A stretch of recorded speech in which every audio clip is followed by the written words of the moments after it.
Hello, everyone. Welcome to Feedstuffs 365. We have a special report here for you today. There is probably the first significant winter storm headed across the country. And we know those of you folks in cattle country and just in general want to know what's going on. So we reached out to meteorologist Greg Soulje. You see him every month with us, but we're getting a special report Yep. here for you. So, Greg, what is going on? Well, you make good points there. Yeah, it's one of the first winter storms of the season as it applies to really the heart of cattle country. It's central, eastern Kansas, northeastern Oklahoma, more so up into southern Nebraska, and points out of the east. So we'll go ahead and talk about it here. And it's going to be a busy and active weather pattern with a wide range of weather shaping up across much of the country.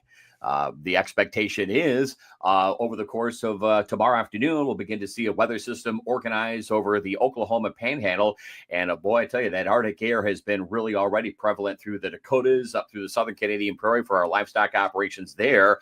They've been down between 0 and about 10 below during Friday morning. And over the course of the weekend, early next week, some of those 20, 25, 30 degree below zero type cold readings are expected to materialize. Not wind chills, mind you, actual air temperatures. And nominal snow on the ground there. This is one of these interior Great Plains, central and southeastern Corn Belt storm systems that will get going. But so that Arctic air is into position.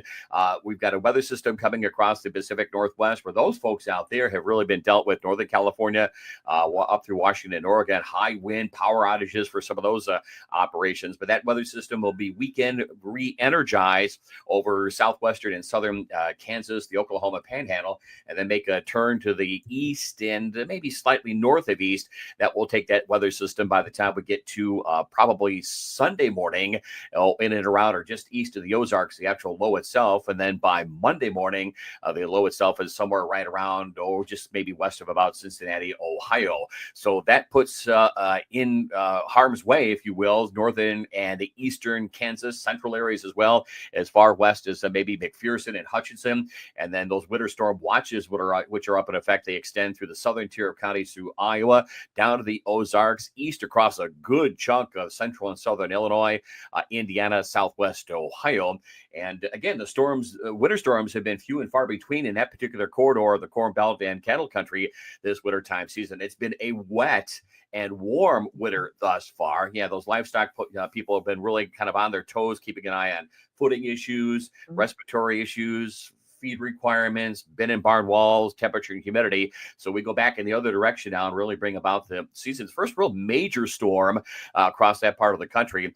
So we anticipate tomorrow afternoon snow to break out through southeastern Kansas or southeastern Nebraska, much of Kansas, and spread to the east. And then from the Ozarks up to about maybe Columbia, Jefferson City, St. Louis to maybe south of Champaign-Urbana, Terre Haute, maybe Evansville, back to the Ohio. Significant freezing rain and sleet. So with wind and power issues coming into play, you want to have that generator backed up and ready to go for those operations. And then to the north of there, we're going to lay out some significant snows. The models and folks forecasting on their own a little bit out of control on some of the snow totals. But generally speaking, 5 to 10 inches will get you your attention, I'm sure, out of, again, southeastern Nebraska to the southern tier of counties of Iowa, maybe about the Missouri River, and then across central Illinois, Quincy, Springfield, Champaign, Indianapolis, over towards maybe Columbus, Ohio, just some of the main city areas. Kind of a beam either side of that is about a 5 to 10 and local 12-inch snow event.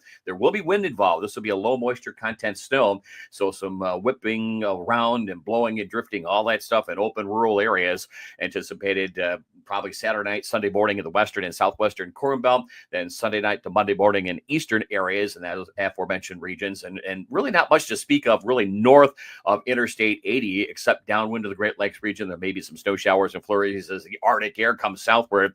It's the old 1-2 punch in this weather system. It'll finally wind out of the eastern and southeastern Corn Belt Monday late afternoon and evening time, and so there will be a wide and significant snow cover across the Great Plains.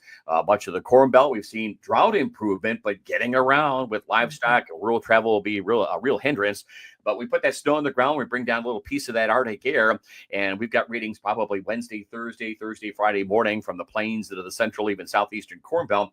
It'll be down probably below zero if we can get the winds to drop off and skies to clear. And then just a myriad of these little disturbances reinforcing the Arctic air that will build, by the way, Sarah, all the way down probably past I-10 and I-20 in the southeastern states. Any cattle operations down there, heads up on a frost and freeze scenario. Not only that, but there are indications at some point late next week, maybe into the following weekend, about 7 to 10 days out, we've got to keep an eye on a couple of snow and ice systems down there into the Delta region, the deep south and southeast and southern mid-Atlantic region. So that's pretty much the story from the weather office here.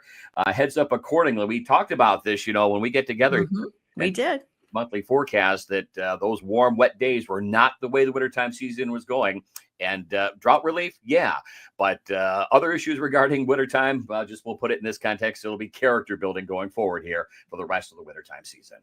Well, and you make a great point on the temperatures and the wind. I mean, those are always factors that sometimes you just look at those snow totals and you go, okay, it's going to be 5 inches, 10 inches. But there's other factors here that are involved that we need to be careful with. That's right. Reduced visibilities, wide out, maybe in open areas. This will be a lower moisture content snow, not that wet packing stuff. That'll probably play out closer to I-70 on southward.